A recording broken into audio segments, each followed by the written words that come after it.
That night, the monitor fell silent. But if you want to know why my heart broke, you have to go back with me, to the time when I still believed I had everything. My name is Harper Hayes. I was 23, young enough to dream without limits, old enough to know dreams rarely unfold the way you imagine. I lived with my mother, Diane Hayes, in a modest apartment where the floorboards whispered and the curtains smelled faintly of sun and soap. Every morning, the old kettle sang on the stove, the same chipped kettle my mother had clung to. Through years of just getting by, its whistle was sharp, too sharp, a little too loud. But to me, it was the sound of home. Mom would hum while she made waffles, sleeves pushed to her elbows, the small burns on her hands shining like pale moons. She'd slide a plate toward me and pretend she wasn't tired. And I pretended I believed her. My father was a blur with a name, Maxwell Hayes. In my world, he was a shadow that stretched across the hallway and disappeared. I remembered a tall shape in the doorway, a warm palm pressing my hair flat, a trace of cologne, like rain on paper. Then the slam of a door, Diane's arms around me. It's just us now, baby. That was the whole story, ripped out pages, a spine that never closed. I learned not to ask. Diane would only shake her head. Don't look back. Harper, he made his choice. So I tried not to look. I built a life out of small certainties, second-hand mugs, a crooked bookshelf, afternoon light spilling over the sink like milk. I thought if I held the small things tight enough, the big ache would quiet. Then came Liam. I met Liam Caldwell on a rainy afternoon, when the cafe windows fogged like breath against glass. He sat alone in the corner, sleeves rolled to his forearms, a sketchbook open. His shirt slashed with careless strokes of blue paint. He frowned like the world wasn't cooperating, then glanced up and caught me staring. "You're staring," he said, mouth tipping into a crooked smile. I tried to deny it failed and laughed instead. He nudged the chair across from him. "You might as well sit." A seat became a conversation became an evening became everything. He was gentle in the ways that undo you, laughter that warmed the bones, listening that made my words feel heavier, truer. I had no idea that behind his warmth was the Caldwell name, a lattice of glass towers and gated drives, a world that didn't speak my language. The first time Liam brought me to the Caldwell estate, I thought my reflection might refuse me. Marble floors shone like still water. Chandeliers dripped light cold. Expensive, distant. A wall of veined stone threw my face back at me, small, uncertain. A girl who had wandered into someone else's photograph. Victoria Caldwell greeted me with a smile so thin it could cut. Her eyes traveled the length of me like she was measuring fabric. Behind her, Chloe Caldwell leaned close to a friend, breathed the word, vintage, then the soft, deliberate laugh.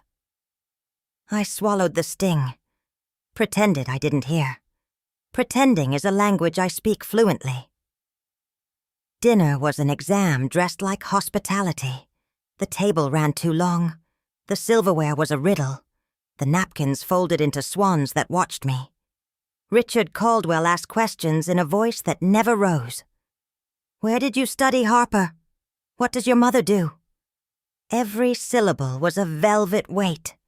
I felt the heat crawl up my neck. I fumbled for answers that sounded smaller once released. Then under the table, Liam found my hand. His thumb traced my knuckles. "I'm here," that touch said. "Stay."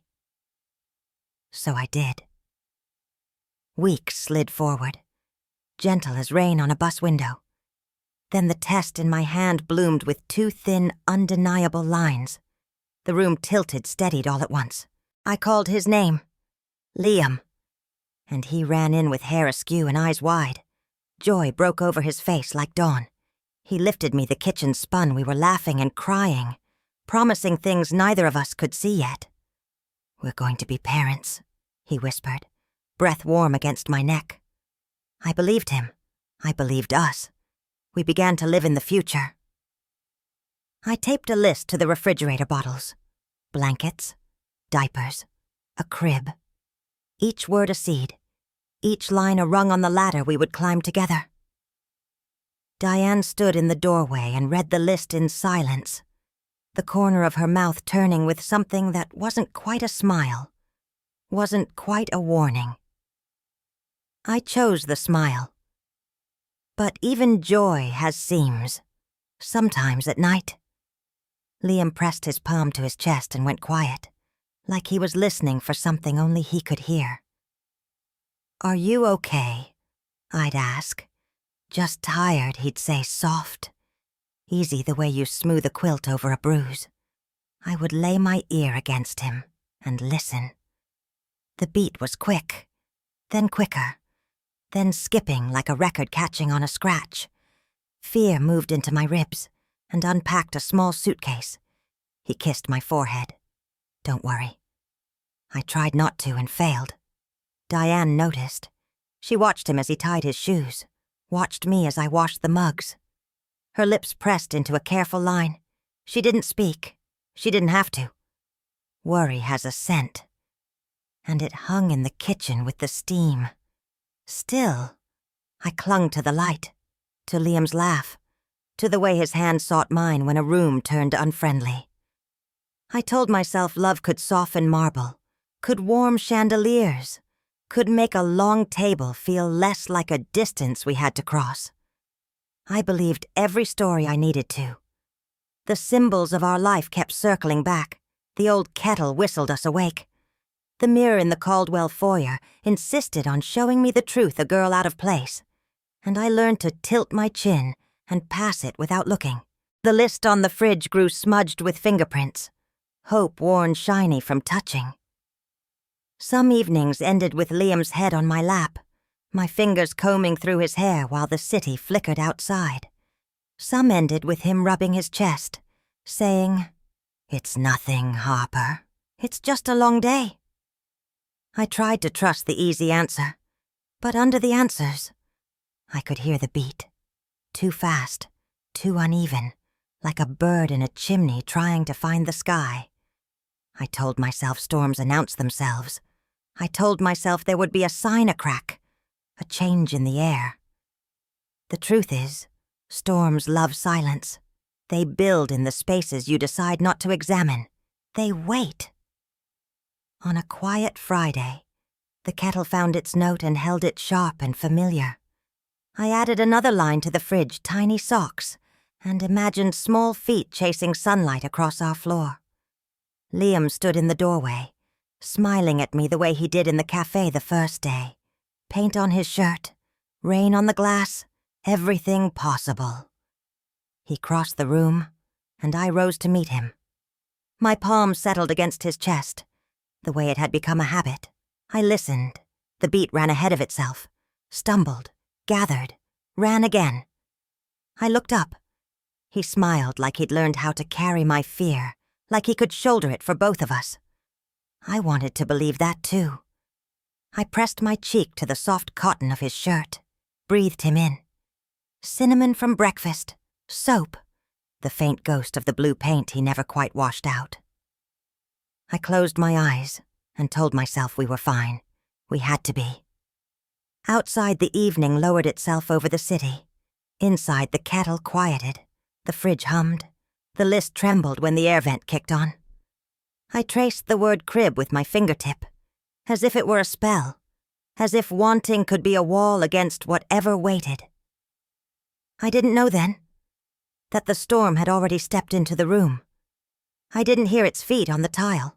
I only heard the house I loved, making all its ordinary sounds, the sounds that made me brave, the sounds that made me foolish. If you place your ear against a life, you can hear the fault lines singing. I pressed my ear against Liam Caldwell's chest and heard the song I didn't want to understand. Too fast, too uneven, a rhythm reaching for something it couldn't find. I held him a little tighter. I told myself tomorrow we would rest. Tomorrow we would call the doctor. Tomorrow we would start being careful. I set another plate on the table. The kettle cooled. The mirror in the foyer waited in its quiet stone. The list on the fridge waited too, steady as a prayer. And I, Harper Hayes, stood very still in the soft light, touching the future with my fingertips, not yet knowing how close the thunder already was. The ambulance siren screamed through the night, and the doctor whispered, "I'm sorry.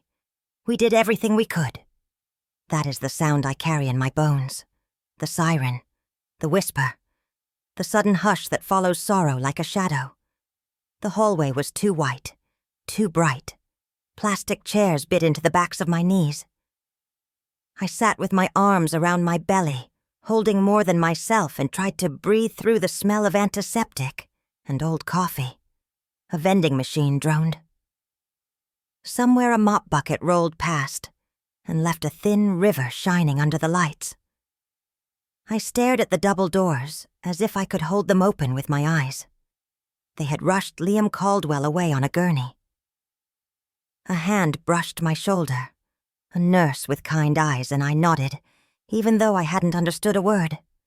My palms were sticky with fear. My mouth tasted of copper and prayers. Time unspooled, then knotted, then unspooled again. Footsteps came and went. A monitor cried out from a room I could not see. I pressed my fingers into the plastic seat until it squeaked. I whispered his name in a rhythm that tried to match his heart, the heart I used to hear under my ear, racing, skipping, fighting to find itself. When the doors finally opened, the doctor did not meet my gaze right away. There was a crease between his brows and a softness in his voice that told me the ending before he said it. "I'm sorry," he breathed. "We did everything we could." My ribs folded in. The floor slid. The air went thin and far away. I reached for a wall that wasn't there and felt the world tilt, not like falling, more like the horizon moving and leaving me behind. Someone brought me water I couldn't swallow. Hands hovered helpful and helpless at once. I kept thinking, he is cold. He hates being cold. Please give him a blanket. As if blankets could hold back whatever had taken him. Then the Caldwell family arrived in a gust of perfume and panic. Victoria Caldwell walked like a blade through the brightness. Her face was carved into grief that refused to bend. She looked past the nurses, past the doctor, straight through me, and then at me. For a heartbeat, there was nothing in her eyes, a blank sea. Then the tide turned, and her mouth shaped words that hardly needed sound. "If he hadn't met you." She let it fade there, a cliff without a railing, and I realized some people don't have to push to make you fall. Chloe Caldwell stood a little behind, phone cupped to her ear, voice low and quick. Her fingers trembled. I could see the glitter on her nails, and yet her eyes slid over me like I was a headline she'd already read. "Yeah. It's bad," she whispered into the phone. "No, she's here." Her gaze flinched when it met mine, then fled. Richard Caldwell kept his distance. He spoke softly to the doctor, nodded, thanked him, nodded again. When I searched for his eyes, he looked at the floor, at the machines, at the clock that ticked without mercy, anywhere but at me. It hurt in a quiet way, the way frost hurts a leaf. I asked if I could see Liam. My voice surprised me, small and steady, as if it belonged to someone brave. They led me into a room that had been emptied of noise. The sheets were too white, the air too clean. I touched his hand. I told him things I should have said more loudly when he could answer how the kettle sang that morning, how the list on our fridge was getting longer, how our child would have his smile and my stubbornness, and a name we had not settled on because there had been so much time to choose. I kissed his forehead. It was cool. I tucked a curl behind his ear like I always did when paint lived in his hair. I said, "It's all right, love. even though it wasn't. Even though it would not be for a long time.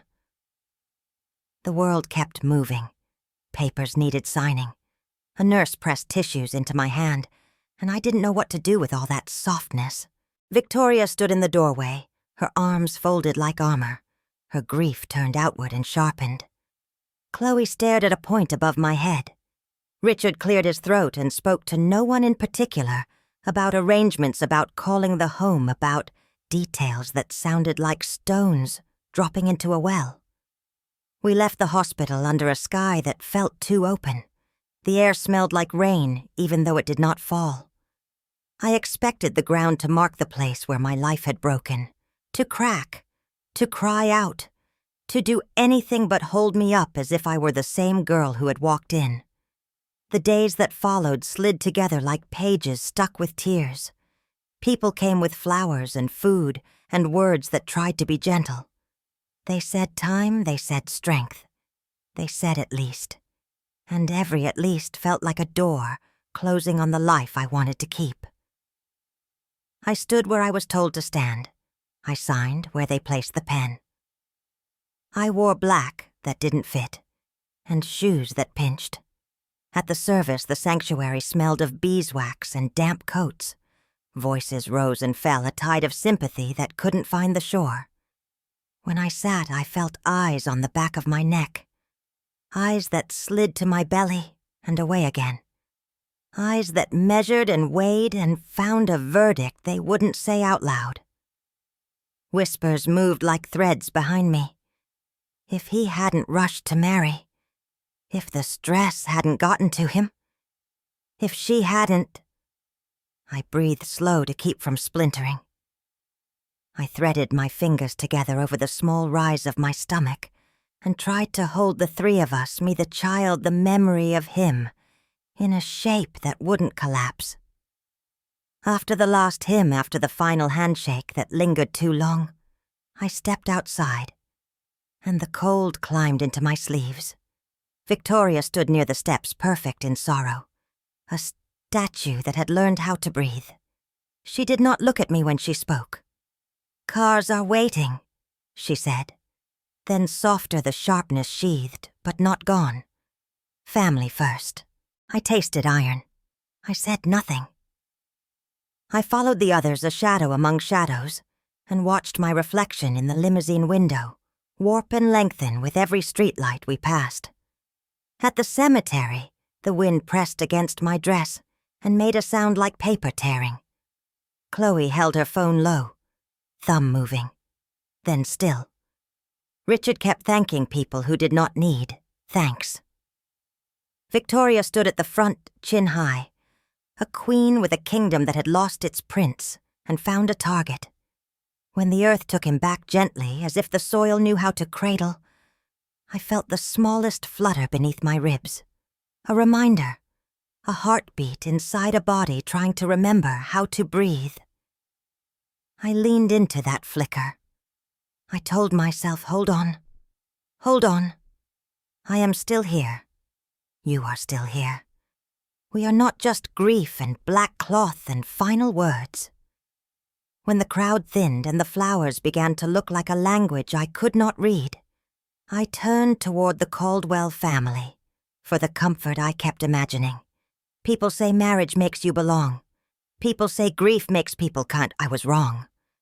Victoria's gaze met mine level, polished, empty of anything that might soften. She didn't need to speak for me to hear the sentence. Chloe looked at the car. Richard studied his shoes. The wind went colder. I thought I would be sheltered, taken into the circle that had held Liam since he took his first breath, fed and watched and kept safe until the ground steadied again. I thought the word daughter would mean something, even to a heart that had never opened to me. I was wrong about that too.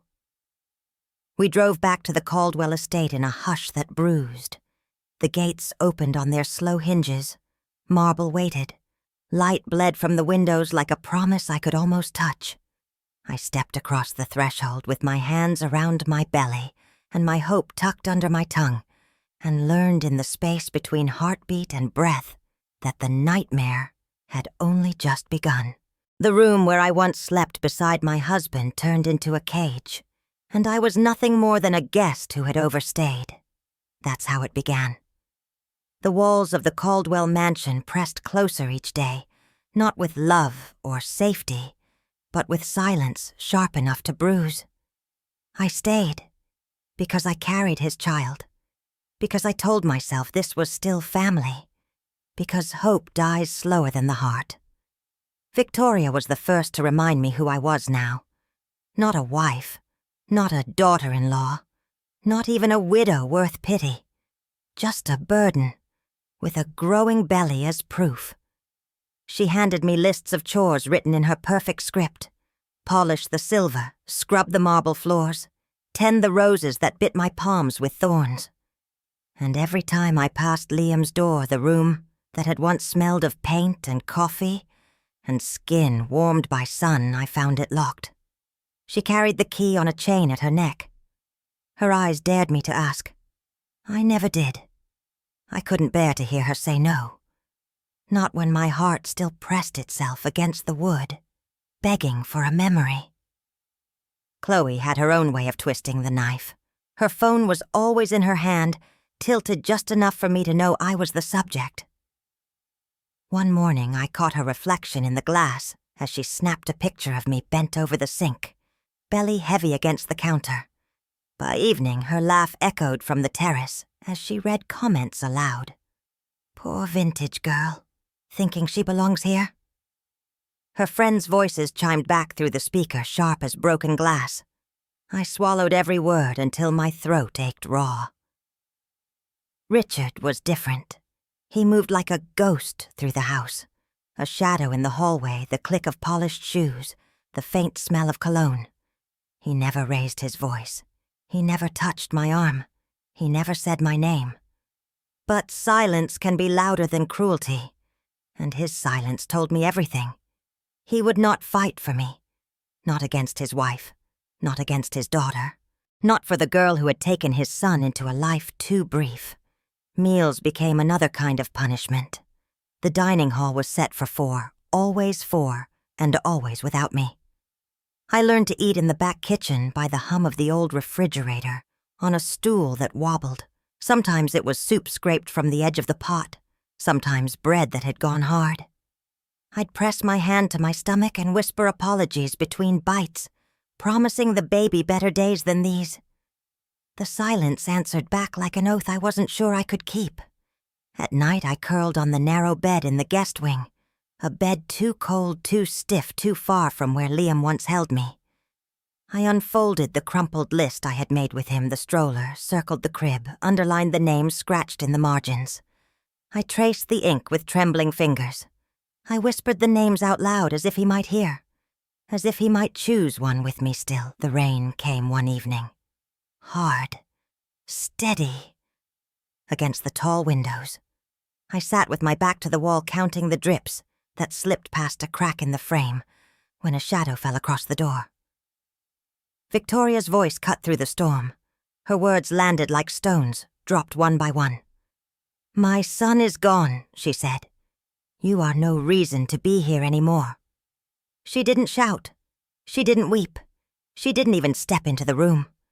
She left the words there heavy and final, then turned her heels on the marble until silence swallowed me again. I looked at the corner of the room, where a single suitcase leaned against the wall. Empty. Waiting. It stood like a warning. Like a promise. Like the next breath might be the one where they threw me out. I pulled the blanket tight around me. I pressed my palm over the flutter inside me, the only proof that I was not completely alone, and I whispered to the tiny heartbeat, not for the first time, not for the last hold on. Please hold on. Because I knew, one day soon, that suitcase would no longer wait. Thunder cracked across the sky, and that was the moment my suitcase rolled down the marble steps. That sound still rings in my head. Not just thunder, but the hollow echo of wheels on stone. It was the sound of my life being pushed away, The sound of being told I no longer belonged. Victoria's hand was tight on the handle of my suitcase. Her face calm. Too calm. Her voice cut colder than the storm outside. This is not your home anymore. She didn't raise her tone. She didn't need to. Her words were sharp enough to slice through every piece of me. Behind her stood Chloe, arms folded, lips curled in a smirk she didn't bother to hide. As the suitcase hit the last step, she tilted her head and whispered just loud enough for me to hear, "You're only the past of Liam." Nothing more. Her words stung worse than the rain on my face, like I was already a ghost to them, like I had never been real. And then there was Richard, standing deep in the shadows of the grand hallway. His eyes found mine for half a second, but he didn't move. Not a step, not a word. He let Victoria's hand be the one to end it. He let Chloe's smirk be the last thing I carried from that house. That silence. It told me everything. I was alone. I bent down slowly, one arm across my stomach, the other lifting the handle. The weight of the suitcase was nothing compared to the weight inside my chest. The storm outside swallowed me whole the moment the door closed. Rain slapped against my skin, plastered my hair to my face, soaked through my dress until it clung heavy to me. I wrapped my arms around my belly, whispering, "Hold on, little one. Please hold on." My steps down the driveway felt endless. Each crack of thunder followed me like a cruel laugh. The bus station was nearly empty that night, just flickering lights and the hiss of rain against metal roofs. I sat on the hard bench suitcase by my feet, heart pressed against my ribs, as if it wanted to break free. Every drop of rain dripping from my coat felt like a reminder, unwanted, unworthy, unloved. I stared at the bus schedule until the letters blurred. I kept one hand steady over my stomach, whispering again and again, "You still have me. You still have me." When I finally reached my mother's apartment, the smell hit me first. Warm, familiar, safe.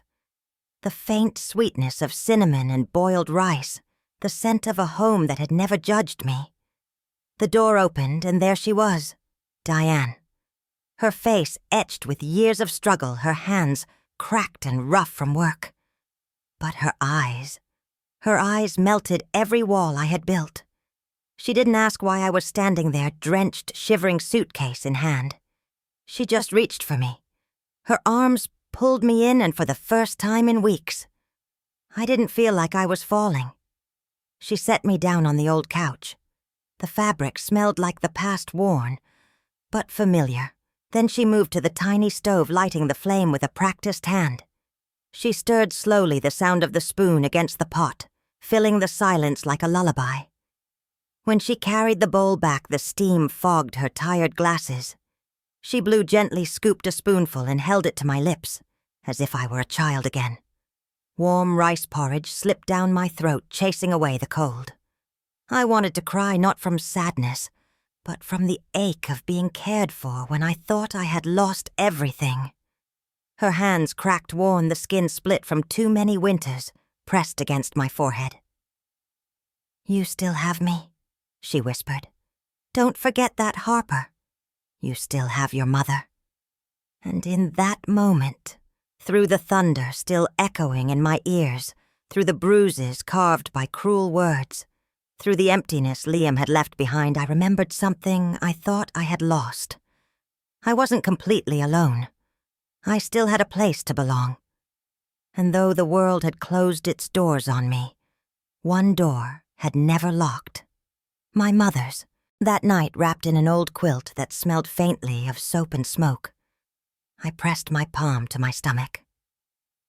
I listened to the rain softening outside, and for the first time since Liam's heart stopped beating, mine found the strength to keep going, because my child still had me, and I still had her. I thought it was the mailman, until he said softly, "Harper." The name hung in the hallway like a thread pulled from a seam. I stood very still. Hand on the doorknob, cheek damp from sleep, heart already running ahead of me. When I opened the door, the man on the landing didn't rush to fill the space. He stood there as if the light itself might bruise me coat dark from the drizzle hair streaked with silver at the temples, a tie knotted like someone had practiced until it wouldn't dare be crooked. His eyes were the first thing that felt familiar. Not the color, the way they held back the thing they feared would break me if it got out. He said my name again. Harper. Not a question. A memory he wasn't sure he was allowed to keep. I thought of a different door, a different day. The slick sound of a latch, the snap of goodbye. My mother's arms closing around me while the hallway swallowed a pair of footsteps. The old scene rose so fast I had to grip the frame to keep from sinking into it. For a moment, I saw myself small again, hair sticking to my face cheek, pressed to Diane's cotton sleeve, while the world decided to be smaller without asking me first. The present pushed back in. The man cleared his throat but didn't step closer. "My name is Maxwell," he said, voice low enough that the neighbors wouldn't steal it. "Maxwell Ellis." The last name landed with its own weight. Ellis, a word I had heard whispered once, maybe twice, always smoothed over by silence before I could ask it to explain itself. Behind me, the apartment smelled like rice and soap, and a history that had learned to make do. Inside me, something fluttered under my palm. Not fear, not quite a reminder that I was two lives trying to stand in one doorway. "What do you want?" I asked, though my voice made it sound like I already knew. Maxwell looked at the floor for a heartbeat, then at me, and there was no performance in the way his mouth struggled to find the right place to begin. "I've come late," he said, "much later than I should have. I can't fix that. I can only tell the truth without asking you to carry it." He did not reach for me. He didn't list excuses like gifts I was meant to unwrap. He told me he had left that he had been young and certain and wrong, that certainty is a terrible captain when the weather turns. He told me he tried to find a way back that wouldn't break what was left, that he called once, twice, more than that he wrote, and then didn't that each time.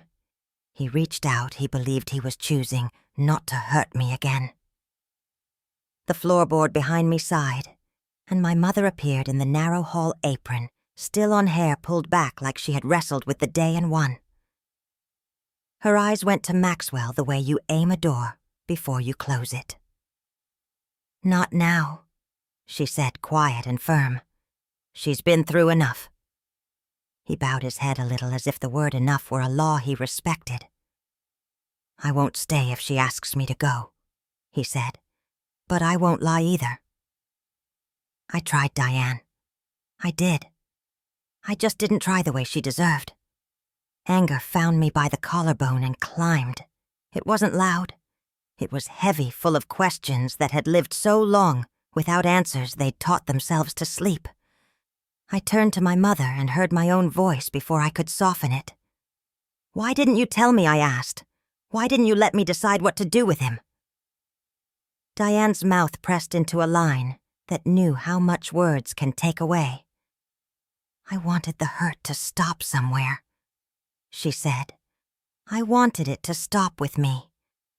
There it was, not a villain, see us, not a saint, just a mother who had used her body like a wall and begged the storm to hit her instead.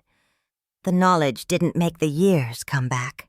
It didn't move the scene at the old door into a better shape, but it shifted something small and stubborn in my chest. The part of me that had always believed abandonment was a single choice made once instead of many clumsy attempts to do less harm and failing anyway. Maxwell's hands were empty until they weren't. He lifted a basket I hadn't noticed at his feet and set it gently inside the threshold, as if crossing it with his body would be asking too much. Not flowers, not some brittle bouquet that would apologize for a week and then turn brown. A soft knitted hat curled like a seashell, folded onesies, the kind that snap in places that won't pinch, tiny socks I could have hidden in my fist, a bottle still wrapped in paper, the kind that doesn't crinkle too loud at 3 in the morning. "I'm not asking you to forgive me," he said, and the way he said it let me believe him. "I am asking to be here. Now. In whatever way doesn't hurt you. To carry what I can. To be seen when you want me seen. And quiet when you don't." The baby moved not a kick, more of a press, as if checking that I was paying attention. My throat tightened around a sound I didn't make. All at once I was furious that I had to make this choice with a heart that had already been broken in so many places. All at once I wanted to put my head on a shoulder that knew how to be a father, even if it had learned too late. I thought about the Caldwell house, the marble that refused to warm the locked door, that still held Liam's smell on the other side of its wood, the sentences that had been thrown at me like stones, and then left where they fell. I thought about the bus station bench, the rain sneaking down my collar, the way I had told my child we still had a home. Because I needed it to be true, more than I needed anything else. Why now? I asked, not because I didn't know, but because I needed to hear him say it with the world, this small and ordinary. He swallowed. "Because grief makes cowards into honest men," he said. "Because I watched from a distance when I should have crossed it. Because I heard what they did to you, and I realized distance is just another word for leaving." His eyes didn't gloss like a movie. They stung the way wind stings a warning that you're standing at the edge of a weather change. He didn't step forward. He didn't reach. He waited. Diane's hand found my shoulder. Her palm was warm the way kitchen heat is warm, a comfort, earned by standing and stirring and not sitting down even when the legs ask. "You don't owe anyone anything," she said, the words meant to be a coat. "Not today." I nodded, not because I agreed, because the nod gave me another breath. I looked at the basket again, at the soft hat, at the tiny socks that would spend their first days losing their battle with gravity, at the bottle wrapped against the world. Hope can be loud and gaudy and foolish. This wasn't that. This was small and useful and steady. "I'm angry," I said, letting the truth take its own shape. "At both of you. At time. At rooms that remember without asking permission. I don't know what I have to give you." Maxwell didn't try to shape my words into something prettier. "I can stand on the landing," he said. "I can wait in the lobby. I can bring groceries and leave them on the mat. I can carry a bag and say nothing. I can be told to go and still come back the next day, if that's what a father is allowed to do." Something in me unclenched, not surrender more like loosening a fist that had been asleep and waking to the ache. "Don't disappear again," I said. It came out quieter than I meant. A plea. And a warning. Braided into the same breath. He nodded once, not a performance, not a vow loud enough to break. Just a nod that knew its own weight. His eyes went red in the rims like he'd stood in wind too long. "I won't," he said. He lifted his hand the smallest movement as if to knock a second time, and then remembered he didn't need to. He stepped back one pace, leaving the basket where a doormat should be, like a flag of truce that wouldn't wither. I watched him turn toward the stairwell light and pause there, not to be dramatic, to give me time to close the door, if I needed to. I didn't close it. Not all the way. I bent to the basket, touched the knitted hat, pressed it to my cheek, until the wool remembered the shape of my face. Behind me, Diane exhaled a long breath that sounded like a page turning.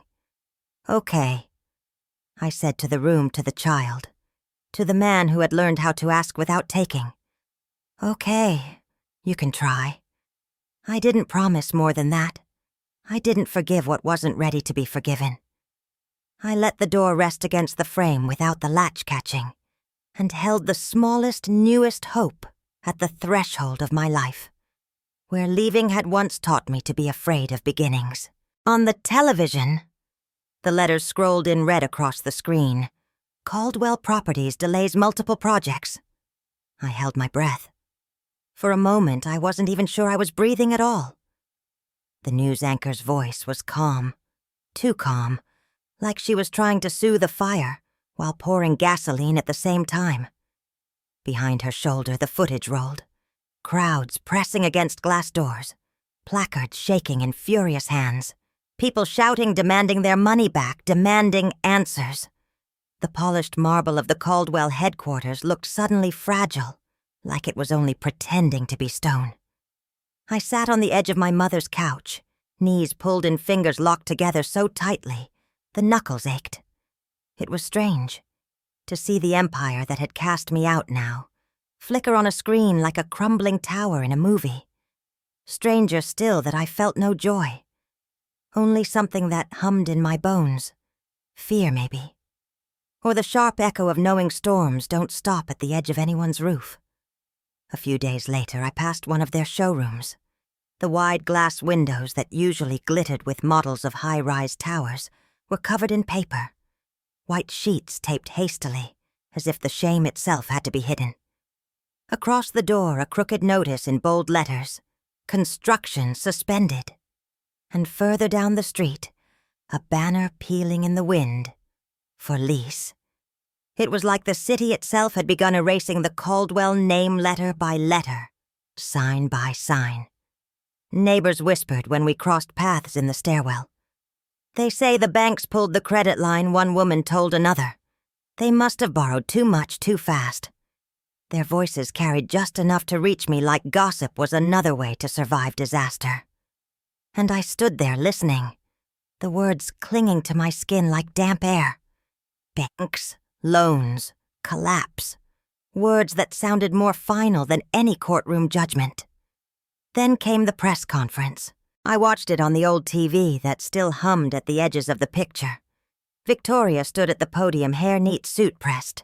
Makeup just enough to hide the cracks. But her hands betrayed her. They gripped the edge too tightly. The papers on the lectern shook like leaves in a storm. "Caldwell Properties remain strong," she said, voice trembling even as she forced a smile. "These are only rumors, temporary delays, nothing more." Her words tried to build a wall. But even through the static of the broadcast, I could see her eyes wide restless, searching for something to hold on to. The lie floated out thin and brittle and fell at her feet. That night, I noticed a black car parked under our building. It wasn't the kind of car that belonged in our neighborhood. Too polished. Windows tinted so dark they reflected nothing but the street lamp's sickly glow. It idled there for a while, then rolled away slow and silent. I told myself it was a coincidence. I told myself it had nothing to do with me. But the thought burrowed in anyway, that somehow just by breathing, I had become part of a storm that wasn't finished with me yet. Days blurred together. News segments grew harsher. Reporters outside shuttered offices, their voices raised over the chants of angry buyers who waved contracts in the air like broken promises. Caldwell's towers, those glossy symbols of untouchable wealth, now looked more like skeletons. Concrete rising, but unfinished. Windows half set. Cranes frozen midair like birds that had forgotten how to fly. And then it came. The pounding on our apartment door in the middle of the night. Not a knock, a hammering wild and furious, rattling the thin frame until it felt like the walls themselves would split. My mother rushed out of her room, eyes wide, clutching her robe closed. I pressed a hand to my stomach, the child inside turning, startled by the violence of the sound. When the door swung open, she was there. Victoria! Hair tangled, rain dripping from her coat eyes, blazing with the kind of rage that doesn't care who bleeds. She didn't wait for an invitation. She shoved the door with her palm and stood in our narrow hallway, chest heaving. Her voice cracked the silence. "You!" she screamed, finger-stabbing the air at me. Her words tumbled out like glass shattering. "This is your fault. All of it. You destroyed us. You ruined everything." I froze. My lips parted, but no sound came. She stepped closer. her perfume now a bitter smell, sharp and angry. "You think I don't know," she hissed. "You think I can't see it. You wanted revenge. You wanted to drag us down. And now look. It's happening." I shook my head, barely whispering, I didn't do this." But my denial disappeared in the storm of her rage. Behind her, the stairwell echoed with her words that might as well have been knives. "Don't play innocent, Harper," she spat. "Don't you dare. You destroyed my family's name. You ruined our empire." My mother stepped between us, her arm out, her voice sharp. "Enough, Victoria. Not here. Not to her." But Victoria leaned past, her eyes locked on me, like fire looking for wood. "You'll pay for this," she growled. Her fist struck the frame of the door, leaving a hollow echo that rang in my chest. "Do you hear me? You'll pay!" And then, as sudden as she had burst in, she turned and stormed down the stairs. Her footsteps pounded until they dissolved into the night. I stood there, shaking, my hands pressed to my stomach, my breath broken into pieces. The echo of her voice still filled the apartment, louder than the television, louder than the storm outside. And the last words lingered like smoke, poisoning the air. I couldn't stop breathing. That night I lay awake, staring at the ceiling, hearing again and again the accusation. Her face, her rage, her certainty, her words, her venom, her blame. And in that moment I realized the towers weren't the only things trembling. My life, my safety, my fragile hope, all of it was shaking stone by stone in the dark. The door burst open, and for the first time, Victoria wasn't proud or untouchable. She looked like a drowning woman clawing at the air. Her eyes were wild, her cheeks streaked with tears, and her voice came like thunder breaking glass. "You ruined Liam. Wasn't that enough?" she screamed. "Now you want to destroy Caldwell too." I froze. Her words sliced me open before I could even breathe. Behind her, Chloe appeared. Her finger stabbed the air like a weapon. "It's all because of you!" she shrieked. Her voice rang through the small apartment, echoing in every corner, bouncing against the walls like it wanted to crush me. And then Richard, standing behind them, not shouting, not moving, just pale. His face drained of all color, his eyes refusing to meet mine.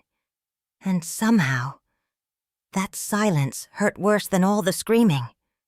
I trembled. I shook my head again and again until the room blurred. My voice cracked into pieces as I whispered, I didn't do anything. I didn't. I swear." But no one heard me. Or maybe they didn't want to.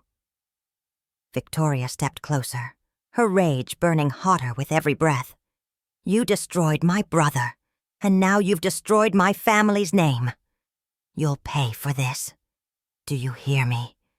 You'll pay." I couldn't stay there another second. I felt the walls closing in, the air too heavy to breathe. Their accusations clung to me like chains, and if I stayed, I knew I'd drown in them. So I ran. I didn't even know where my feet were taking me, only that my chest was breaking open with every step, that my lungs burned with words I couldn't swallow anymore. And before I realized it, I was standing in front of Maxwell's door. My hand shook as I knocked. The sound was frantic, desperate, uneven. When the door opened, he was there, tall, calm, and for a moment, just a moment, he looked exactly like the memory I had carried since childhood. "Harper," he said softly. The moment his voice touched me, all the strength drained out of me. I stumbled inside, clutching my arms around myself like they were the only thing keeping me from falling apart. "They said it was me," I cried. "They said I ruined everything, that I destroyed them. But it isn't true. It isn't. I swear it isn't." My voice broke, the words tumbling out between sobs I couldn't control. Maxwell closed the door slowly. Then he just stood there, silent. The silence stretched until it felt unbearable. His eyes searched mine, but his lips refused to move. "Say something," I begged. "Please, tell me it's not me. Tell me I'm not losing my mind." He finally exhaled a sound heavy as stone, and when he spoke, his words landed like thunder. "It wasn't you, Harper." His voice was low, steady, but carved deep. "It was me." I blinked. The world tilted. I didn't understand. Not at first. Not until he went on. "I bought their debt," he said. "Every loan they couldn't repay. Every contract they ignored." I held it in my hands. And when the time came, I triggered the clauses. I forced them to collapse under the weight they built themselves. I couldn't move. I couldn't even breathe. His words fell like bricks on my chest, one after another, until I thought I'd shatter under them. "Why?" My voice trembled into the air. "Why would you do that?" He stepped closer. His eyes weren't cold. They burned, but not with anger. With something deeper, something I had never seen before. "Because they touched you," he said. His jaw tightened, his hands curling into fists at his sides. "They took from you. They humiliated you. And I lost you once, Harper. I won't lose you again. Not to them. Not to anyone." The room spun. I pressed a hand against my stomach, needing something solid to anchor me. Feeling the life inside me stir at my touch, his words echoed again and again. It wasn't me. It was him, my father. And in that moment, I didn't know what to feel. Rage. Because he had hidden this from me, because he had turned my world upside down without asking. Or relief. Because for the first time I wasn't guilty. I wasn't the reason everything was burning. I stepped back slowly, my hand still on my belly. My voice came out like a broken whisper. "I don't know if I should hate you, or if I should trust you. Maybe for the first time." He didn't answer. He just looked at me, eyes rimmed, red chest heavy, with a truth that had changed everything. And I knew nothing would ever be the same again. I never thought I would see them kneel. Not here. Not on the very steps where they once dragged my suitcase across marble and threw me into the storm. But there they were. Victoria. Trembling mascara streaked across her face, lowering herself onto her knees. Her fist knocked weakly against the door, and her voice cracked like shattered glass. "I was wrong. Please, please stop this." Behind her, Chloe's sobs were muffled, broken. Her hands covered her face, but her words slipped through. "I'm sorry. I'm so sorry." And Richard, the man who once stood in silence while I was cast out. He couldn't meet my eyes. His head bowed low. A single whisper escaped him. "Forgive us." Maxwell shifted beside me. I felt the weight of his presence, protective, immovable. He started to lift his phone, his jaw set. "Do you want me to call security?" he asked. But I lifted my hand and stopped him. "No," I said quietly. For a long moment I just looked at them. I let the silence stretch thick and heavy. I wanted them to feel the weight of every second, every memory pressed against my chest like a stone. I remembered the nights in the servants' kitchen, steam rising from pots I never ate from. I remembered the words spat like venom, telling me I would never belong, that I was nothing. I remembered the rain stinging my skin as I stumbled down marble steps with a suitcase heavier than my body. I remembered the sound of the door slamming shut behind me. All of it lived inside me still. But standing here, I also felt the quiet pulse of something new, the gentle flutter of life beneath my hand, the warmth of a home that smelled of soup and old wood, the steady presence of people who had chosen me not out of duty, not out of convenience, but out of love. I breathed slowly. I let the silence cut deeper than words. And then finally I spoke. "I forgive you," I said. My voice didn't rise. It didn't tremble. It was steady, clear like glass that would not break again. Not because you deserve it, I continued. Not because what you did can be erased. But because my child deserves a mother who isn't chained to hatred. Because I refuse to hand down the weight of bitterness. Because I choose peace not for you, but for me. I let the words sink in. Their tears fell harder, but I didn't move closer. Forgiveness wasn't the same as return. It was release. It was the closing of a door that would never open again. From this day forward, I whispered, "Do not touch my life again." The silence after was sharp, final. Victoria's body shook with quiet sobs. Chloe's breath hitched in guilt. Richard's shoulders slumped, hollowed by shame. But I didn't reach for them. I didn't comfort them. I turned back inside. Later that evening, I stood in my small kitchen. The rain had stopped. The world outside seemed cleaner somehow. On the refrigerator, I pinned a fresh list. Tiny clothes, blankets, bottles, diapers. The handwriting was mine, steady, hopeful. The kettle began to whistle on the stove, the same battered kettle my mother had used for years. Its sound wasn't sharp anymore. It was soft, like a song calling me back to something simple, something safe. Diane stood beside me, her hands worn but strong. She smiled without words, just a quiet nod that said everything. And behind me, Maxwell's hand rested gently on my shoulder. Not heavy, not demanding, just present, for the first time in years.